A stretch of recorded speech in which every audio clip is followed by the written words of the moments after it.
एक इन्वेस्टर ने 2015 में एक अंडर वैल्यूड स्टॉक खरीदा जो उस वक्त किसी की नजर में नहीं था। लोगों ने कहा इसमें पैसा डूब जाएगा, लेकिन 10 साल बाद वही स्टॉक 10 गुना हो चुका था और वो स्टॉक था बालकृष्णा इंडस्ट्रीज। ये कोई कहानी नहीं बल्कि वैल्यू इन्वेस्टिंग का असली मैजिक है। अब एक आम इन्वेस्टर जिसके पास इतनी फाइनेंशियल नॉलेज नहीं है, उसके लिए ऐसे अंडर वैल्यूड स्टॉक्स ढूंढना थोड़ा मुश्किल हो सकता है। बट इस प्रॉब्लम का सॉल्यूशन है निफ्टी के ये 3 इंडिसेस जो वैल्यू इन्वेस्टिंग पर बेस्ड हैं। Nifty 50 value 20, Nifty 200 value 30 and Nifty 500 value 50। पिछले 5 सालों से कॉन्टिन्यूअसली म्यूचुअल फंड की ये कैटेगरी रिटर्न्स के मामले में टॉप 5 में रही है। आज के इस वीडियो में मैं वैल्यू स्ट्रेटेजी पर बेस्ड इन तीनों इंडिसेस का detailed returns and risk analysis करूंगी और इस एनालिसिस के बेसिस पर बताऊंगी कि क्या हमें वैल्यू फंड्स को कंसिडर करना चाहिए और ये भी बताऊंगी कि किस कैटेगरी ऑफ इन्वेस्टर को कौन से वैल्यू इंडेक्स को कंसिडर करना चाहिए। चलो फिर वीडियो शुरू करते हैं और सबसे पहले एक बार ब्रीफ में ये समझ लेते हैं कि वैल्यू फैक्टर क्या होता है और किस बेसिस पर काम करता है। अगर वैल्यू इन्वेस्टिंग को एकदम सिंपल भाषा में समझाऊं तो इसका बेसिक सा फंडा है, जो स्टॉक्स सस्ते मिले उन्हें सही वक्त पे खरीदो और फिर पेशेंस रखो। ये स्ट्रेटेजी अंडर वैल्यूड स्टॉक्स पर फोकस करती है जिनका पी रेशियो और पीबी रेशियो लो होता है और डिविडेंड यील्ड हाई होता है। तो वैल्यू इन्वेस्टिंग का ओवरऑल कॉन्सेप्ट अगर मैं सिर्फ एक लाइन में समझाऊं तो buy cheap, hold for long term and get strong returns at the end. अब शुरू करते हैं इन तीनों इंडिसेस के रिटर्न्स का एनालिसिस। सबसे पहले आते हैं ट्रेलिंग रिटर्न्स। लास्ट 1 ईयर के रिटर्न्स अगर देखें तो तीनों ही इंडिसेस ने नेगेटिव रिटर्न्स दिए हैं। तीनों में से निफ्टी 500 वैल्यू 50 में सबसे ज्यादा ड्रॉडाउन देखने को मिला है। इसके रिटर्न्स -6.18% तक गए हैं। इसके अलावा निफ्टी 50 वैल्यू 20 सबसे कम गिरा है। अब ये तो थी इन तीनों की शॉर्ट टर्म परफॉर्मेंस, लेकिन लॉन्ग टर्म में पिक्चर अलग है। लास्ट 3 इयर्स में सबसे स्ट्रॉन्ग परफॉर्मर निफ्टी 200 वैल्यू 30 रहा है, 30%, जबकि निफ्टी 50 वैल्यू 20 के रिटर्न सबसे कम रहे हैं, 13.9%। इसके अलावा लास्ट 5 एंड 10 इयर्स में सबसे अच्छे रिटर्न्स निफ्टी 500 वैल्यू 50 के रहे हैं, 34.34% एंड 14.93%। सिंस लॉन्च अगर देखें तो तीनों ही इंडिसेस ने अच्छे रिटर्न्स दिए हैं, बट निफ्टी 50 वैल्यू 20 थोड़ा आगे है। लॉन्च से लेकर अभी तक इस इंडेक्स ने 18.92% के रिटर्न्स दिए हैं। तो यहाँ पर तो तीनों ही इंडिसेस की परफॉर्मेंस मिक्स्ड रही है।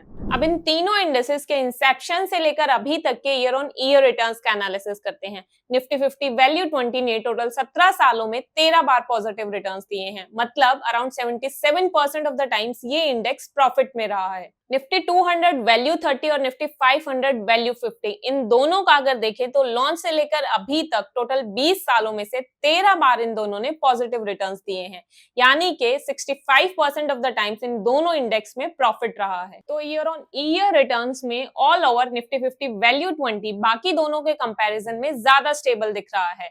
बाकी के दोनों इंडिसेस थोड़े ज्यादा वोलेटाइल हैं और यही बात इनके रिस्क एनालिसिस से भी प्रूव होती है। अगर तीनों इंडिसेस का स्टैंडर्ड डेविएशन का डेटा देखें तो निफ्टी 50 वैल्यू 20 का स्टैंडर्ड डेविएशन सबसे कम है, 18.14, जबकि बाकी दोनों का स्टैंडर्ड डेविएशन है अराउंड 26। निफ्टी 50 वैल्यू 20 के ज्यादा स्टेबल होने का एक रीजन ये भी है कि इस इंडेक्स में सिर्फ लार्ज कैप स्टॉक से इंक्लूडेड होते हैं जो नॉर्मली ज्यादा स्टेबल होते हैं, जबकि निफ्टी 200 वैल्यू 30 और निफ्टी 500 वैल्यू 50 में मिड और स्मॉल कैप स्टॉक्स का भी वेटेज होता है जो ज्यादा वोलेटाइल होते हैं। अब आगे मैं इन तीनों इंडिसेस के रोलिंग रिटर्न्स का एनालिसिस करूंगी। पहले देखते हैं शॉर्ट टर्म रोलिंग रिटर्न्स, जिसके लिए मैंने इन तीनों के लास्ट 15 इयर्स के रिटर्न्स को 3 इयर्स की साइकिल में डेली बेसिस पर रोल किया है। तो शॉर्ट टर्म में 99% of the times Nifty 50 value 20 के रिटर्न्स पॉजिटिव रहे हैं। इसका मतलब ये हुआ कि इन पिछले 15 सालों के टाइम फ्रेम में अगर आप इस इंडेक्स में कभी भी 3 साल के लिए इन्वेस्ट करते हो तो 99% चांसेस है कि आपको रिटर्न्स पॉजिटिव ही मिलेंगे।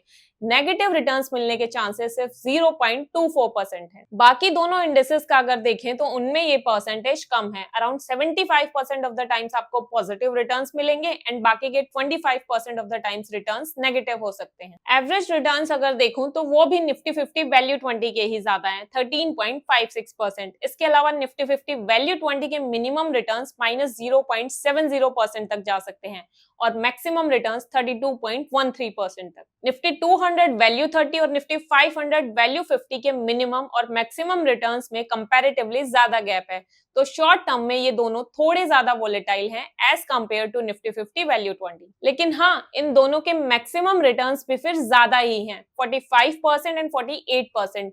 तो रिस्क ज्यादा है तो फिर प्रॉफिट भी ज्यादा ही है। अब इन तीनों इंडिसेस के लॉन्ग टर्म रोलिंग रिटर्न्स का एनालिसिस करते हैं, जिसके लिए मैंने लास्ट 15 इयर्स के डेटा को 7 इयर्स के साइकिल में डेली बेसिस पर रोल किया है। लॉन्ग टर्म में अगर हम देखें तो निफ्टी 50 वैल्यू 20 और निफ्टी 500 वैल्यू 50, इन दोनों में 99% ऑफ द टाइम्स आपको पॉजिटिव रिटर्न्स ही मिलेंगे, जबकि निफ्टी 200 वैल्यू 30 में ये परसेंटेज स्लाइटली कम है, 96.34%, और 3.66% चांसेस हैं नेगेटिव रिटर्न्स मिलने के। लॉन्ग टर्म में एवरेज रिटर्न्स अगर देखूं तो वो निफ्टी 50 वैल्यू 20 के ज्यादा हैं, 13%, निफ्टी 500 वैल्यू 50 के थोड़े कम है, 9.13%, और निफ्टी 200 वैल्यू 30 के तो और भी कम है, 6.83%। इसके अलावा लॉन्ग टर्म में मैक्सिमम रिटर्न्स निफ्टी 50 वैल्यू 20 के ज्यादा हैं, 19.45%। मिनिमम रिटर्न्स अगर देखें तो निफ्टी 200 वैल्यू 30 और निफ्टी 500 वैल्यू 50 के ज्यादा नीचे तक गए हैं, -4.61% एंड -1.04%। तो लॉन्ग टर्म में ये दोनों इंडिसेस ज्यादा वोलेटाइल हैं, तभी इन दोनों का स्टैंडर्ड डेविएशन भी ज्यादा था। तो रोलिंग रिटर्न्स के एनालिसिस में तो निफ्टी 50 वैल्यू 20 बाकी दोनों के कंपैरिजन में ज्यादा स्टेबल दिख रहा है। अब ये देखते हैं कि बियर मार्केट में इन तीनों में से कौन सा इंडेक्स कितना गिरता है और बुल मार्केट में कौन सा ज्यादा तेजी से रिकवरी करता है। शुरू करते हैं 2010-11 के बियर फेज से, जो mainly European debt crisis, high inflation and RBI के इंटरेस्ट रेट हाइक्स की वजह से आया था। इसमें सबसे ज्यादा निफ्टी 500 वैल्यू 50 गिरा था 44.23% से। निफ्टी 50 वैल्यू 20 में बाकी दोनों के कंपैरिजन में कम डाउनफॉल आया था। उसके बाद 2014-15 में बुल रन आया तो निफ्टी 500 वैल्यू 50 ने ही सबसे तेजी से रिकवरी की और 74% के रिटर्न्स दिए। देन 2015-16 में एनपीए क्राइसिस और डीमोनेटाइजेशन की वजह से फिर से बियर फेज आया और निफ्टी 200 वैल्यू 30 सबसे ज्यादा गिरा 37.21% से। पर उसके बाद फिर 2017-18 में मार्केट में बुल फेज आया तो तीनों ही इंडिसेस ने फिर से रिकवरी कर ली और 37, 38 एंड 51% के रिटर्न्स दिए। देन 2018 की बियर मार्केट में तीनों इंडिसेस में 12 से 15% तक का डाउनफॉल आया और उसके बाद आता है 2020 का कोविड क्रैश। तीनों ही इंडिसेस में 30% से भी ज्यादा का डाउनफॉल आया था, लेकिन उतनी ही तेजी से इन तीनों इंडिसेस ने 2020-21 के बुल रन में रिकवरी भी कर ली और बहुत ही जबरदस्त रिटर्न्स दिए। अब अगर रीसेंट करेक्शन फेज की बात करूं तो निफ्टी 200 वैल्यू 30 सबसे ज्यादा गिरा है, अराउंड 17% से। बाकी दोनों इंडिसेस में सेम ही गिरावट आई है, 16.48%। अब मैं ऑल ओवर अगर इन तीनों इंडिसेस की बियर और बुल फेज की परफॉर्मेंस को सम अप करूं तो यहाँ पर निफ्टी 50 वैल्यू 20 थोड़ा स्टेबल दिखा और बाकी दोनों इंडेक्सेस वोलेटाइल रहे। अब सवाल ये आता है कि इन तीनों में से कौन सा इंडेक्स सबसे बेस्ट है, तो मैं तीनों इंडेक्सेस के कुछ कंक्लूडिंग पॉइंट्स आपको बता देती हूँ, फिर उसके बेसिस पर आप अपने लिए सबसे सुटेबल इंडेक्स चूज कर सकते हो। सबसे पहले बारी आती है निफ्टी 50 वैल्यू 20 की। ये इंडेक्स इन तीनों में से सबसे ज्यादा स्टेबल है। ये बियर मार्केट्स में सबसे कम गिरता है, लेकिन फिर बुल मार्केट्स में थोड़ा स्लो रिकवर करता है। तो अगर आपके पोर्टफोलियो में लार्ज कैप इंडेक्स नहीं है और आप एक लार्ज कैप इंडेक्स ऐड करने का सोच रहे हैं तो आप इस इंडेक्स को कंसिडर कर सकते हो। प्लस वो इन्वेस्टर्स जो रिस्क नहीं लेना चाहते उनके लिए भी ये इंडेक्स सही रहेगा। फिर है निफ्टी 200 वैल्यू 30 इंडेक्स। इसकी परफॉर्मेंस मिक्स्ड रही है, कभी ये रिलेटिवली स्टेबल रहता है और कभी ज्यादा वोलेटाइल। निफ्टी 500 वैल्यू 50 की अगर मैं बात करूं तो ये इंडेक्स इन तीनों में से सबसे ज्यादा वोलेटाइल है। बियर मार्केट में सबसे ज्यादा गिरता है, लेकिन बुल मार्केट्स में सबसे तेजी से रिकवरी भी करता है। तो ये इंडेक्स एग्रेसिव इन्वेस्टर्स के लिए ज्यादा सही रहेगा, जो हाई रिटर्न्स के लिए हाई रिस्क ले सकते हैं। तो ये थी मेरी आज की वीडियो, जिसमें मैंने तीनों वैल्यू इंडेक्सेस का डिटेल्ड एनालिसिस किया। आपको ये वीडियो कैसी लगी मुझे कमेंट्स में जरूर बताना। Thank you so much for watching. See you guys in next video. Till then, happy investing.